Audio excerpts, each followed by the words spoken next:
Deputy director accountable नहीं होंगे, तब तक आप शिक्षक को अकाउंटेबल बनने के लिए कहते रहिए, वो देखेगा ये तो सब कहने की बातें हैं। आप सेल्फी खींचने के लिए बोलिए, आप ये सब करने।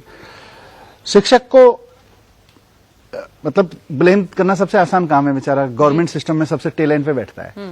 उसको कोई भी कह दो वो ये ठीक से नहीं कर रहा है, अच्छा ठीक, उसको ठीक से कराने के लिए हमने फोटो खींचने का सिस्टम लगा दिया करे।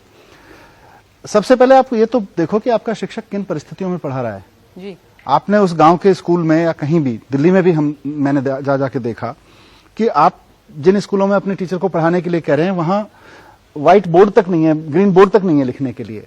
बच्चे टीचर बोर्ड पे लिखे तो सबसे क्लास में सबसे लास्ट वाले बच्चे को दिखाई नहीं देता है, बैठने की जगह नहीं है। एक सेक्शन में 174 बच्चे भी मैंने देखे एनरोल्ड जी। फिर आप उस शिक्षक को कहोगे आप सेल्फी खींच के देख, एक सेक्शन में, जबकि प्रॉब्ली 40 से ऊपर नहीं जाना चाहिए। में 40 का रेशो बताते हैं, संविधान में हमने 40 का रेशो लिख दिया कि हमारे देश में हमने ये नियम बना लिया है, लेकिन हकीकत ये थी दिल्ली में 2015 में 174 बच्चे तक एनरोल्ड थे किसी क्लास में। तो 174 बच्चे क्लास में अटते थे, वो कहाँ रहते थे?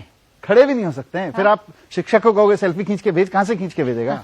मुझे लगता है बाईपासिंग द रेस्पॉन्सिबिलिटी है कि मैं रेस्पॉन्सिबिलिटी नहीं लूंगा, मैं सारी रेस्पॉन्सिबिलिटी टीचर के ऊपर डाल देता हूं जी, और उसको बोलूंगा सेल्फी खींच के भेज दिया कर, मैं मान जाऊंगा अच्छी शिक्षा। एजुकेशन डिपार्टमेंट जो टॉप से लोग थे वो एजुकेशन से जुड़े हुए नहीं रहते हैं अक्सर, मतलब वो कोई सरकारी अफसर है पर उनका शिक्षा से कोई खास। देखिए मैंने किताब में भी लिखा है कि इस देश में एजुकेशन की सबसे बड़ी त्रासदी यह है कि एजुकेशन के बारे में डिसीजन लेने वाले 3 सबसे बड़े लोग, शिक्षा मंत्री जो मैं खुद को लेता हूं, शिक्षा सचिव और शिक्षा निदेशक, इन तीनों का एजुकेशन से कोई लेना देना नहीं होता।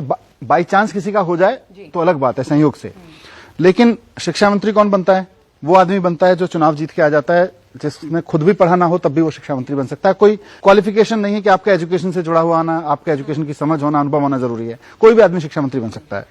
शिक्षा सचिव कौन बन सकता है, निदेशक कौन बन सकता है?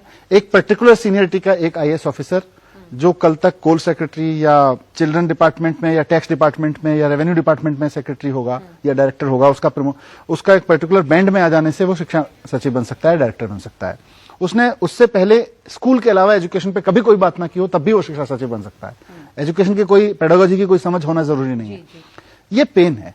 तो 3 सबसे बड़े लोग किसी भी राज्य में जो शिक्षा के बारे में फैसले लेते हैं, उनका शिक्षा से कोई समझ होना जरूरी नहीं बनाया गया सिस्टम में। ये पेन पॉइंट है, ये समस्या है और बनी हुई है, ये समस्या है और बनी हुई है। हमको बदलना पड़ेगा इसको। हमें ये सुनिश्चित करना पड़ेगा कि शिक्षा निदेशक वो आदमी बने जिसका कम से कम 10 साल का तो एजुकेशन में एक्सपीरियंस हो।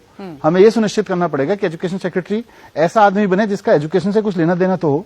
शिक्षा मंत्री भी कम से कम ऐसा आदमी बने जो पढ़ा लिखा तो हो।